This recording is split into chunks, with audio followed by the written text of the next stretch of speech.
जय श्री राम, जय महाराज जी की। स्वागत है आपका अपने चैनल जय गुरुदेव पर। यदि आप मेरे चैनल पर नए हैं तो सब्सक्राइब कीजिए चैनल को और बेल आइकन ज़रूर प्रेस कीजिएगा, जिससे आपको आने वाली सभी नई वीडियोस के नोटिफिकेशंस मिलते रहेंगे। आज के इस अंक में बाबा जी पर कुछ विशेष।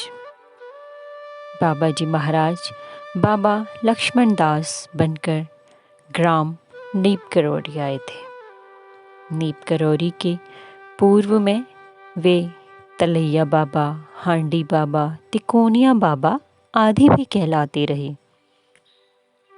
और जब नीप करौरी से निकले तो बाबा नीप करौरी नाम से प्रसिद्ध हो उठे। यह नाम उन्हें किसने दिया यह तो ज्ञात नहीं, पर क्यों दिया गया यह हम जानते हैं।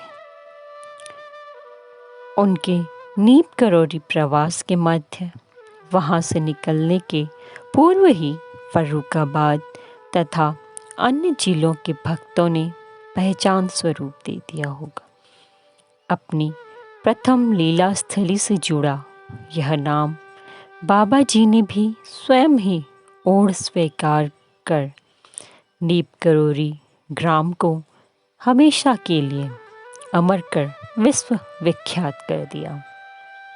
और जब बाबा जी उत्तराखंड आए तो शायद नीप करौरी का ठीक ठीक उच्चारण न कर पाने अथवा नीप एवं करौरी इन दो शब्दों को ठीक से न समझ पाने के कारण वहाँ भी नीम करौली बाबा कहलाने लगे।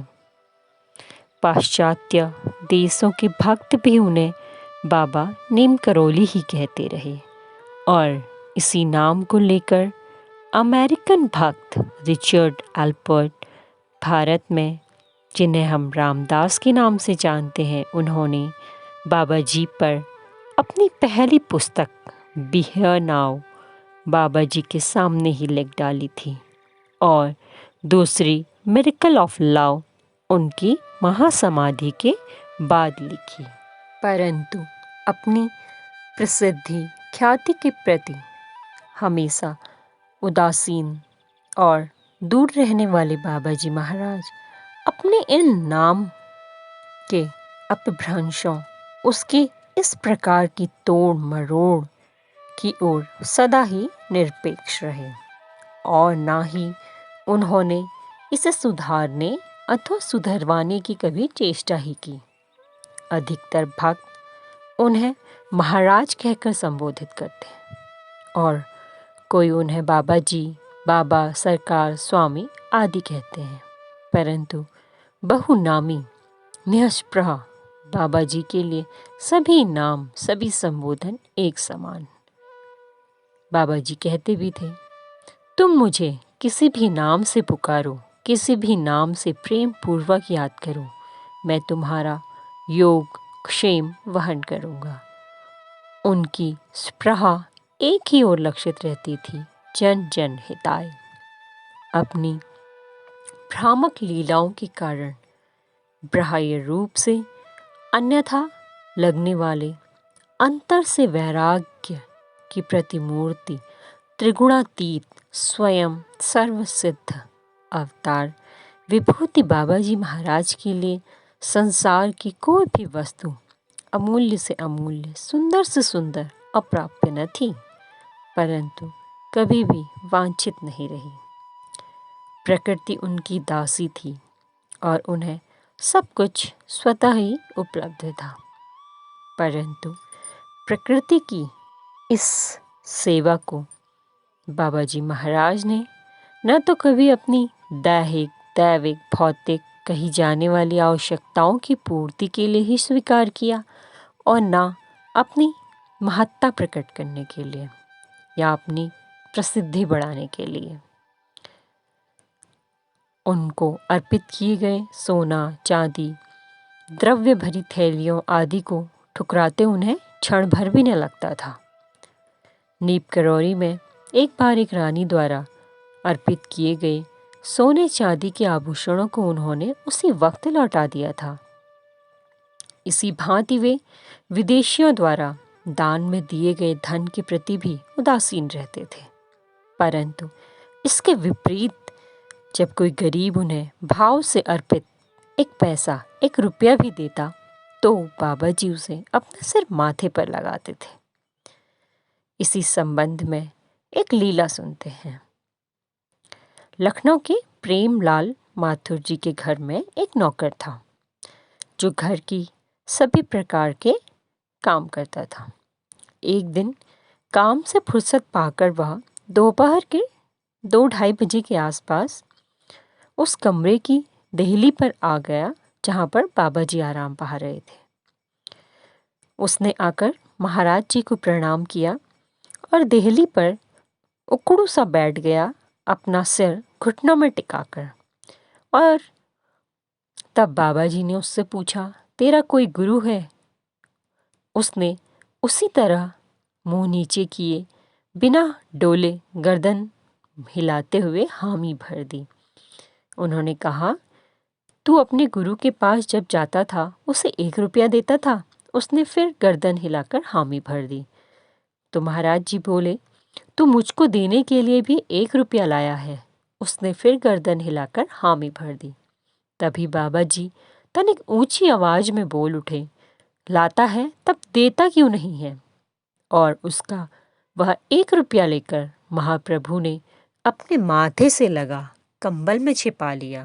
इसी प्रकार 56 भोग उन्हें तृप्त न कर पाते और न राजसी रहन सहन, राजसी शयन आराम की व्यवस्था ही उन्हें आराम विश्राम दे पाती।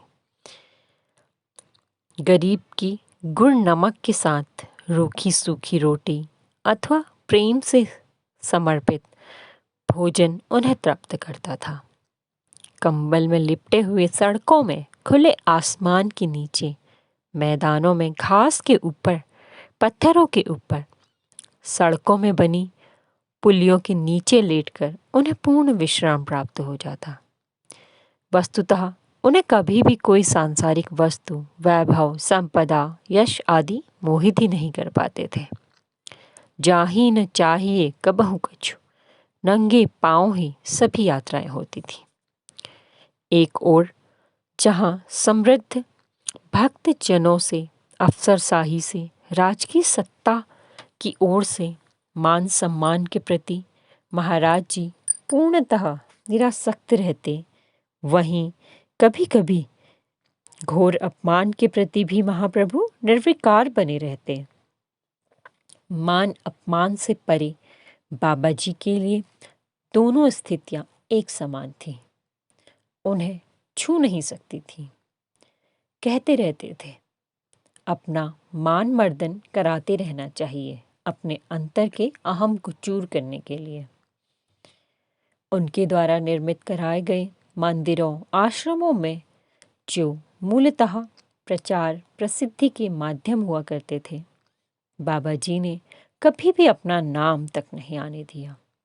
सभी मंदिर आश्रम हनुमान जी के नाम पर बनवाए और उनकी व्यवस्था पूर्ण होने पर उन्हें विभिन्न ट्रस्टों को सौंपते चले गए। अपना कहने को कुछ भी न रखा।